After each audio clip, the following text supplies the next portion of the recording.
This is the Padres Postcast, your instant game reaction for the San Diego Padres. Part of the Locked On Podcast Network, your team every day.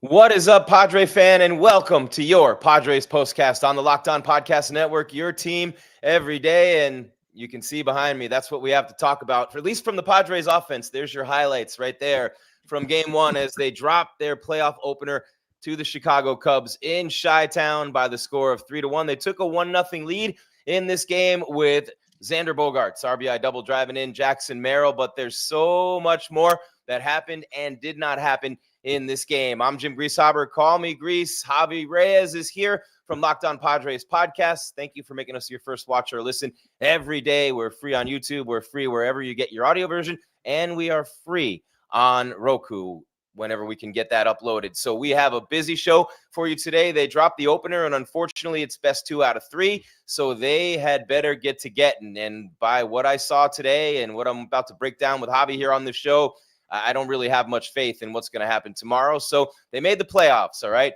They made the playoffs. This is your Padres Postcast on the Locked On Podcast Network. It's Gries. It's Javi. We are about to go right now with what we got, which is a 1-0 deficit in the wild card series. This is what you'll be talking about. All right, that's Javier Reyes from Locked On Padres Podcast. Couldn't get the thumbnail to load, but basically all it was, Javi, was, look, it's 3-1, the final. The bats went silent. We've talked a lot coming into this series, each of us separately and a little bit together, about the bullpens. So these might be the 2 best bullpens in baseball.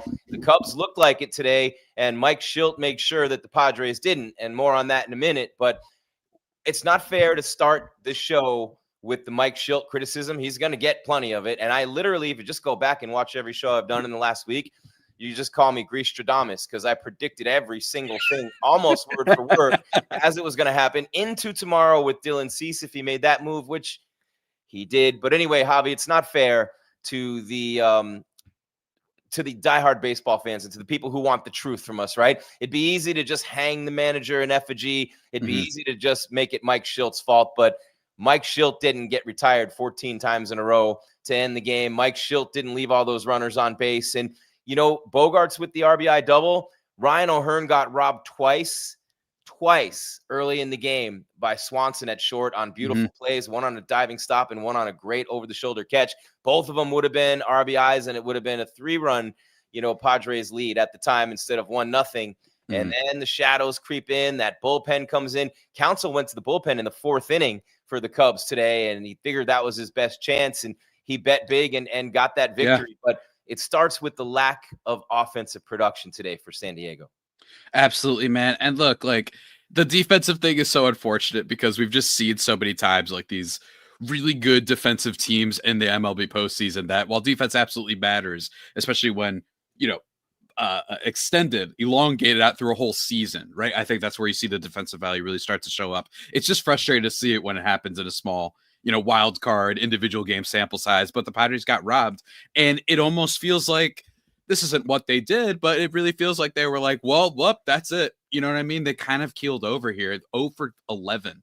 The top 3 batters in the Padres order: Fernando Tatis Jr., Luis Arraez, and Manny Machado with a walk, I should say. So congrats to Manny with the walk. I texted you at final inning, really bad last at bat for Manny Machado. We don't have it up on the screen here, but just everybody who didn't see it, like 5-pitch at bat, first 2 pitches, basically everything was like low, and it was in the same spot. And then the last pitch right down the middle, he doesn't do anything with it. One of the things I talked about on my show certainly was just, this was going to be a big playoff series for Manny Machado because he's actually, everybody likes to talk about Aaron Judge being this playoff choker, I think, in baseball community. Manny Machado, Jose Ramirez, Kyle Tucker are some stars of the league that actually are in this year's playoffs that actually have a bad track record. But not Fernando. Fernando has been great in the playoffs, but not today. I'm almost tempted to be like, you know what? He's at least allowed a stinker, right? Like, because he's been so good. He carried them in 2022, right? Or not 2022, in 2020, right? He carried them in the 2024 postseason, right? Like, he's been so awesome before that I can't hate if he just has his first stinker, especially when he hasn't been the MVP bat this year, right? Like he was a great bat, but not an MVP bat that he had been in the past. Arise actually fought a little bit in some of these at bats, but nothing from him, unfortunately. And he actually whiffed on 2 straight pitches. He never whiffs. That he never strikes out, and he never whiffs, which is what's so crazy about him. Oh, but the manager gave him a day 2. off. He's on a 15-game hitting streak. He's as hot as he's ever been, and the freaking guy sits. I told you I had some optimism that Arise with some of the days off. That he's ended the season kind of strong. Didn't show up today, though. Ryan O'Hearn getting robbed. Just some really bad at bats, man. Like getting pop flies and whatnot that you just don't like to see, especially against this Cubs team. I had predicted on the show that the Padres would lose in 3 on today's episode, which everybody could go check out with my guy Sam Olber of Locked On Cubs. And maybe it's going to be in 2. You know what I mean? Like maybe it turns out it was going to be in 2, but just awful. Please tell me afternoon the baseball, one man. thing you texted me, Javi. Please tell me the one thing because I was off a cliff yesterday, and I said this coming into this. Look, you shouldn't have pitched, and I understand Pivetta in game 1. He's not an ace. He's not a game 1 starter. Pivetta's 5 innings, 9 Ks, man. He's 2.87 ERA. He gave you 5 innings today. He gave up back-to-back homers in the 5th. He was great. Other than that, gave you everything you could ask for except innings. If you're a game 1 starter, Skubal, 14 strikeouts, 7 innings today. This is the problem with pitchers not going deep into games anymore. And then, okay, you make it a bullpen game. Only Mike Schilt could make it so that the Jason Adam injury has impact. A.J. Preller tried to Mike Schilt-proof this and bring in Mason Miller to give him an extra arm on top, and then Jason Adam gets hurt. So what does this guy do? Hey, I'm going to burn Mason Miller in the 7th, and I'm going to save Jeremiah Estrada and Wandy Peralta for the 8th because that's what a smart manager does. Yeah, but even still, in this game, it's all about the offense. But I also agree that this was really not great. I've been criticizing him for separate reasons than you, but I just think if you're going to bring in Estrada, I just think you need to bring him in if it's, okay, 7th inning or even 8th inning. I don't care when you bring him in, but you should be bringing him in against, I think, what is supposed to be the bottom of the order, right? Like if it's the bottom of the order, if it's the 7 batter and he ends up being so bad, you get to the top of the order. That's another thing entirely. But for me, it's just Mason Miller, save him for the top of the order, guys. Save him for a batter like Nico Horner, who's just a bat to ball dude, right? Yeah, good point. It's just I really don't think I would have minded it if it was just let's throw the guy out there. He has as much swing and miss stuff as basically anyone on the team next to Mason Miller. So I understand him trying to just stick by his guys. But I think that we might have to do an entire show this offseason about the stick by your guys philosophy, which I respect and appreciate and is something that has its value. But if you're being fully conservative and you're not ready to be how long did it take? You even acknowledged this is separate than what happened today, but how long did it take for Schilt to just be let me just maybe give Arise a day off, right? He's had a 600 OPS for a month and a half now. I don't care if he's 3-time batting champ. Give him a second, move him around in the order. And in this case, Estrada has been really bad for a month and a half or so. He had one series we actually got just a little bit unlucky. They're playing at home right now. I don't blame him at the Coors Field thing because that could happen to anybody. But aside from that, the home runs against the Dodgers, the home runs to end the season, he just hasn't been that guy. And he wasn't dreadful today. Let's be fair, right? He wasn't terrible. He ends up, getting some trouble. But he wasn't oh God, he just gave up the huge hits back to back to back. If you're up, it's one thing. But when you're down, you're facing the top of the order. I'm not fully with you, as you know, the whole Schilt thing, but I am kind of with you with today. The offense didn't show up. Not the best time to bring in Estrada. It was just a really poorly played game. There's really no other things to say from my end. And you just have to hope that tomorrow maybe they can make up for it. Maybe. I've seen crazier things. I've seen this team beat the Dodgers in the playoffs, and I never thought that would happen in my lifetime, right? So gotta keep some sort of faith, I guess. Yeah, you do. You do have to keep the faith, Javi. And when I look at this, and I'm texting right now, and I'm looking at a couple things, but it's very interesting when you think about what happened in today's game. And all you had to do was listen to this show for the last few days, and I told you exactly how it would play out. Pivetta would go 5, give up 2. You'd get into the bullpen, and Mike Schilt would bring in Estrada in the 8th and blow it, and that was really close. Estrada didn't blow it, but the offense, I figured it would take 3 runs to win this game, Javi. And with the fact, and these two teams, they've been playing close games against each other all year. They've split everything. And we got to let you go in a minute. But the final thought from you, I want to ask you about this because you talked me off the ledge yesterday. I said, this guy's going to blow it, Javi. He's going to go Dylan Cease in game 2 and wait for game 3 with King, and there won't be a game 3. And then he compounds the mistake and says, no, Gries, you got it even worse. It's going to be even worse than you thought. I'm going Cease, then Darvish, no King. Are you kidding me? The best pitcher on your team's not going to touch the baseball in a 3-game series when your season's on the – fire him before the plane touches down. That's another topic, and I'll do that when you're done. But you gave me hope with Dylan Cease. He has the best hair in the majors with the mustache, the combo. That's about it. He has been a disaster this year. And to see a guy strike out 8-10 guys per start and still be a disaster, he has been a disaster. And he's getting the ball with the season on the line. Yeah, and the only thing that I said was, and I'll probably talk about this in full on the show tomorrow, because I do agree with you.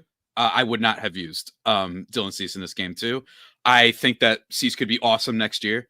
All the peripherals suggest that he's going to have probably a better than he did this year. I'm not saying he's going to be great because of the strikeout stuff, but for me, what I look at is, as I texted you, lots of experience Michael King before the Padres as a multi-inning guy. Maybe they know something about his health that they're like, we don't like everything we've seen from him. As a multi-inning reliever before he was with the Padres, 2.6 ERA.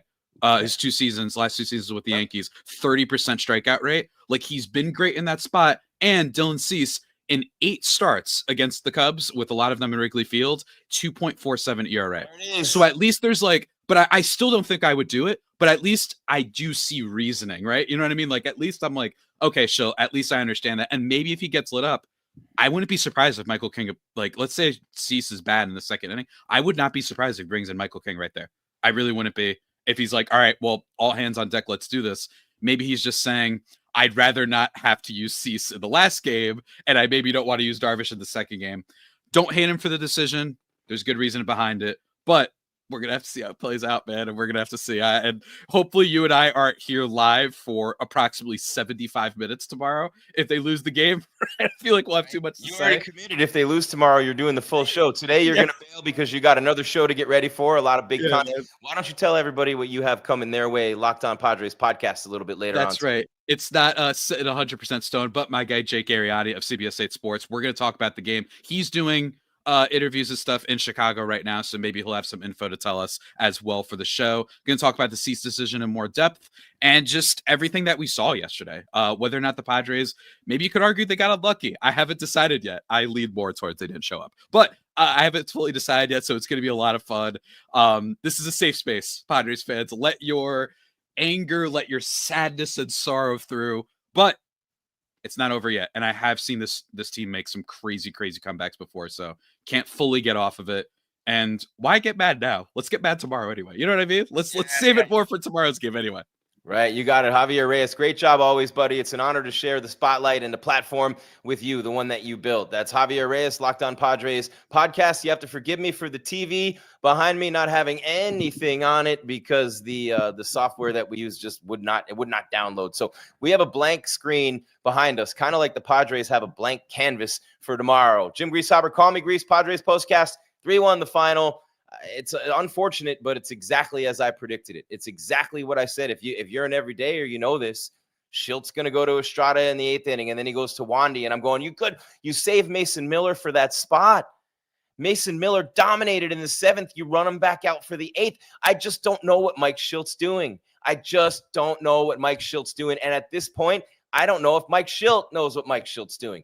He has cost them so many games by bringing Estrada into the 8th inning. So many games with botched managerial decisions. The best starting pitcher on your team is not touching the ball in round 1 of the playoffs. Let me repeat. I don't care coming off the injury. You've seen him a couple times back. You have to give Michael King the ball in game 2. You're going to give the ball to Dylan Cease. You're going to give the ball to Dylan Cease with the season on the line. As much as he has let you down, more than any other player on this roster, he has let you down all season long, consistently. He has consistently done nothing but let you down all year. And now that the season's on the line, you're going to give him the ball. Really, Mike?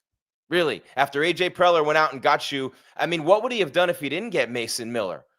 What would have happened there if Preller hadn't done that?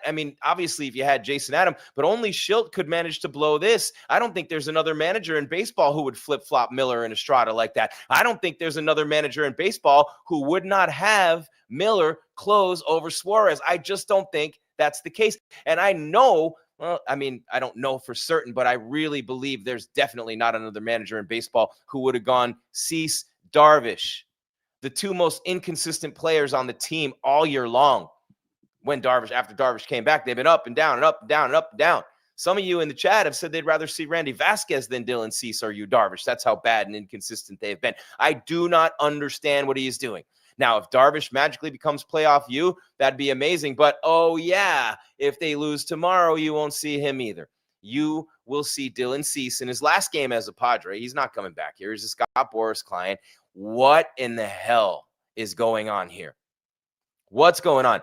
I want to talk about the offense. There's a lot of things we need to get to. I'm very late for a break with Javi, and then a little bit of confusion at the beginning with the apps not working, but we are here and we are live. 3-1 the final. Cubs beat the Padres. Jim Grieshaber, call me Gries, playoff edition of the show. Let's take that break. I'm not going anywhere, neither are you, and then we'll come back and do a little bit more. Wrap it up, talk about this offensive futility. 14 Padres in a row set down by the Cubs relievers. 14 Padres in a row retired to end the game. And nary a whimper. And by the way, the hottest hitter on the team is Jackson Merrill, and he bunted him in the fourth inning with one on and nobody out. Sacrifice bunt, your hottest hitter in a playoff environment, in an atmosphere where runs are hard to come by, with a team that doesn't score them.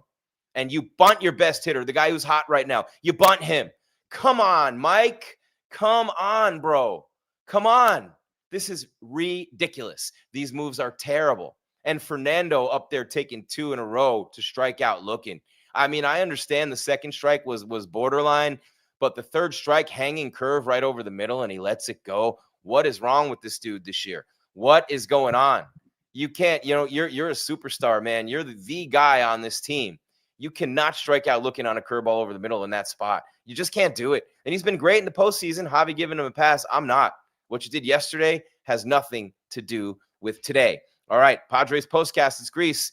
Break coming up. Got the turning point, got the star of the game, and look ahead to tomorrow. Should we blow taps? Is the season over? We'll talk about that on the other side. Right after I get a chance to tell you about our friends at Nutrafol. And I love Nutrafol, by the way. I definitely recommend this to all my friends who are in the market for hair growth products. This one is the best. And again, it's called Nutrafol. You've probably seen a million ads for hair growth products and thought, hey, like that actually works. You know, you get all excited for a minute. You go, no, there's no way. What's the catch? It doesn't work. Am I going to grow 7 toes all of a sudden? Am I going to have hair coming out of the bottom of my feet? I don't know. But so many products out there, it's hard to know which ones are actually going to do anything. That's the main thing. Like, are they going to work? Because if they don't work, then what good are they? You know what I'm saying? There's no point. I mean, they do whatever they want for you in terms of a price or a deal. But if it doesn't work, it doesn't work. Well, you don't have to worry about that with Nutrafol, the #1 dermatologist recommended hair growth supplement brand, trusted by over 1.5 million people. And now Nutrafol is the official hair growth partner of Major League Baseball. You can feel great about what you're putting into your body since Nutrafol hair growth supplements are backed by peer-reviewed studies and NSF content certified, the gold standard in third-party certification for supplements. And it's very easy to do. Gives you more confidence in your daily routine. Simple to add to your day. 4 pills with a meal. No prescription needed. Again, NSF certified, backed by peer-reviewed studies. So see thicker, stronger, faster growing hair with less shedding. That's important as well in just 3 to 6 months with Nutrafol on the Locked On Podcast Network, your team every day. And today's show also brought to you by FanDuel. You know what's up with FanDuel. The NFL season swinging right along. FanDuel has an offer that you don't want to miss. Just like, do you see that beautiful picture on the screen behind me? Don't want to miss that either. Right now, new customers can bet just $5 and get $300 in bonus bets if you win. That's right. Pick a bet, put down $5, and if it hits, you'll unlock $300 in bonus bets to use across the app. I love all the different ways to play on FanDuel, right? Parlays, player props, even follow live lines during the games, and all those things are fantastic. I love them. Makes watching football even more exciting when you got a little something riding on the action, not to mention playoff baseball if the Padres are still there after tomorrow. So whether you're a casual fan or love diving into the stats, FanDuel makes the game day experience so much better. So what are you waiting for? Visit FanDuel.com to download the FanDuel app today and get started with FanDuel on the Locked On Podcast Network. Your team, yours, every single day. Jim Grieshaber, call me Gries. And look, the bottom line is it is a 3-1 loss. I mean, playoff baseball, offense is at a minimum anyway. In playoff baseball, you're not going to score the runs you score in the regular season, but this team doesn't score a ton of runs anyway. They had one guy on base. Freddie Fermin singled in the 5th inning. After the 4th, one guy on base, and you had chances early, and you had a couple of great plays made by the Cubs to absolutely take you out of those innings. Swanson at shortstop, absolutely tremendous. So in the 1st inning, they go 1-2-3. Fernando, by the way, 0 for 4. Arise 0 for 4. Manny 0 for 3 with a walk. Your top 3 hitters 0 for 11 in this game. Now, how many hundreds of millions of dollars are you looking at right there?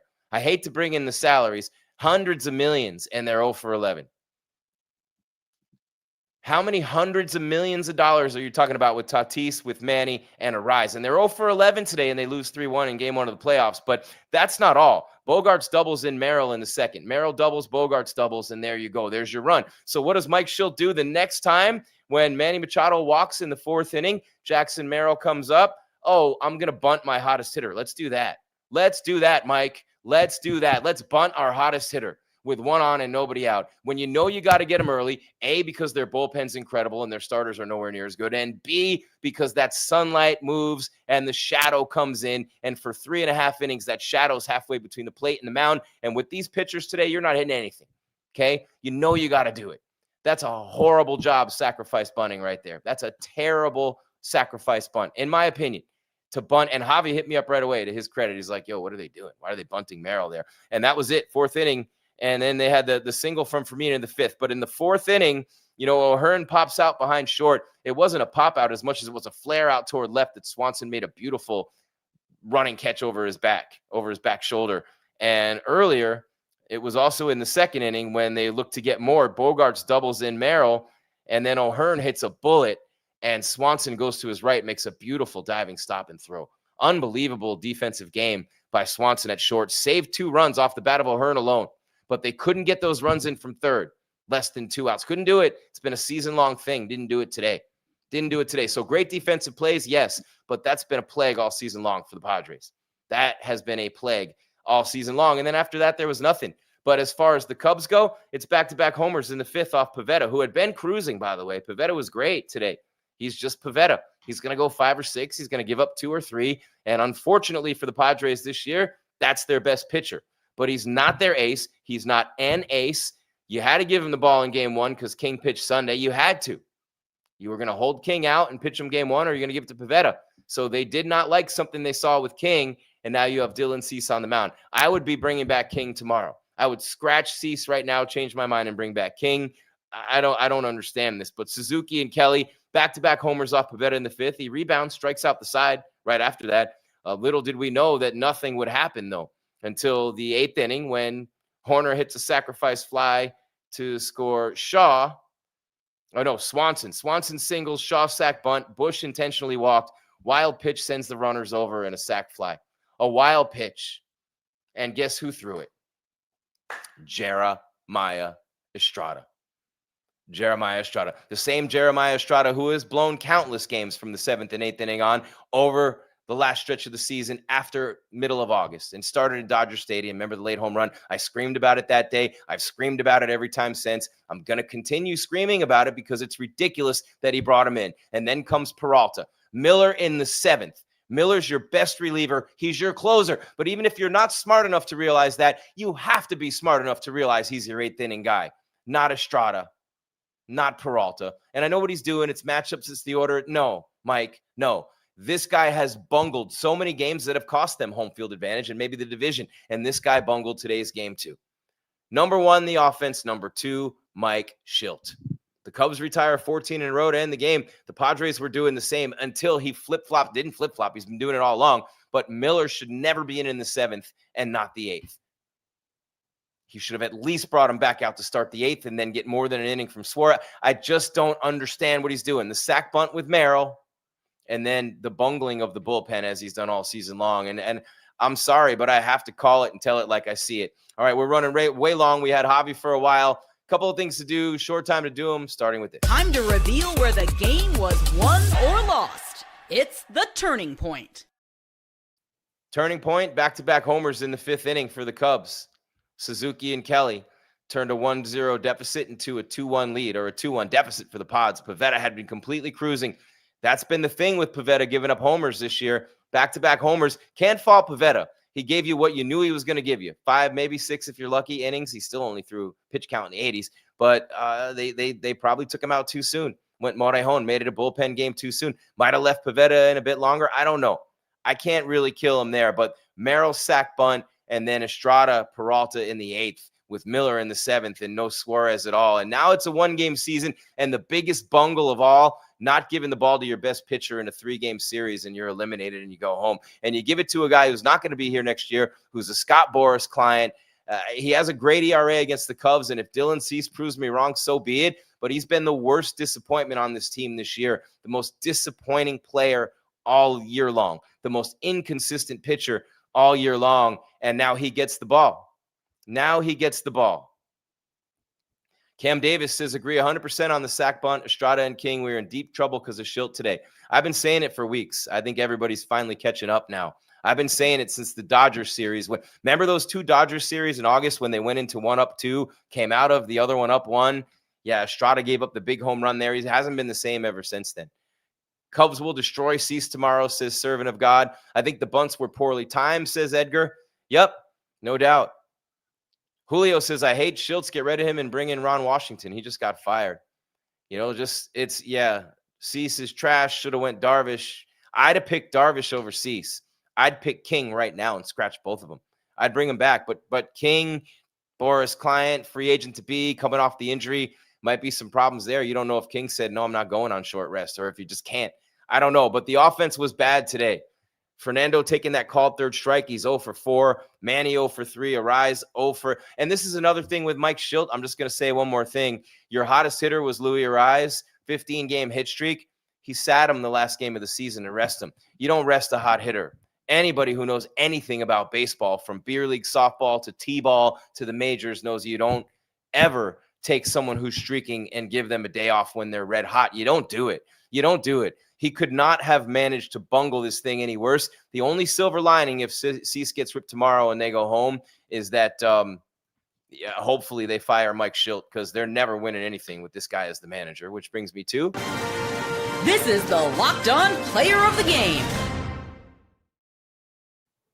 Mason Miller, the one guy who you pitched him in the 7th inning and you buried him there. It was a waste almost. It was a waste. He comes on in the 7th inning like he always does, and he gives you an inning, strikes out the side on 13 pitches. He was literally, and Morejon gave up 2 hits in 1 inning. Estrada 2/3 an earned run. Peralta. Now it was Pivetta was really good besides the 2 homers, and Miller was great at the plate. Bogaerts 2 for 4 and really battled a tough AB in the 9th. But Mike Schilt, and the blank screen that is what must have been going through his mind as he's making these choices. I know I sound really harsh, but these are the playoffs. Hundreds of millions at stake.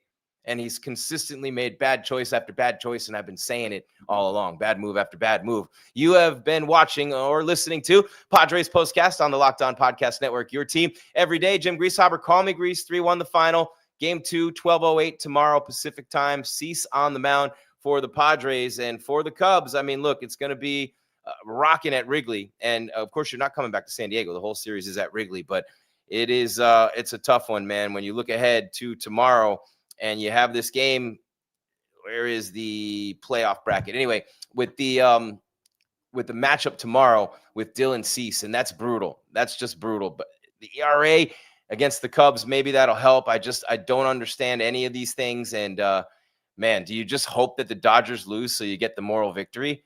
I know that the Dodger fans are going to laugh at you for that. But, man, oh, man, 14 in a row to end the game. Pivetta back-to-back homers. Estrada in the wrong inning. And Mike Schilt's going to give the ball to Dylan Cease. Have a great day, everybody. Thank you for watching, listening to Padres Postcast on the Locked On Podcast Network, your team every day. Don't forget Locked On Padres, Locked On MLB Game Night, Locked On MLB on YouTube, or wherever you get your podcast, every game, every night, until someone holds up the World Series trophy. And, of course, we have, without a doubt, right there, local coverage on a national scale with Locked On MLB Game Night. Thank you so much for being here. Jim Grieshaber, call me Gries. Keep your game tight and your mind right and your hopes up, Padre fan. Maybe Cease gives you something this year.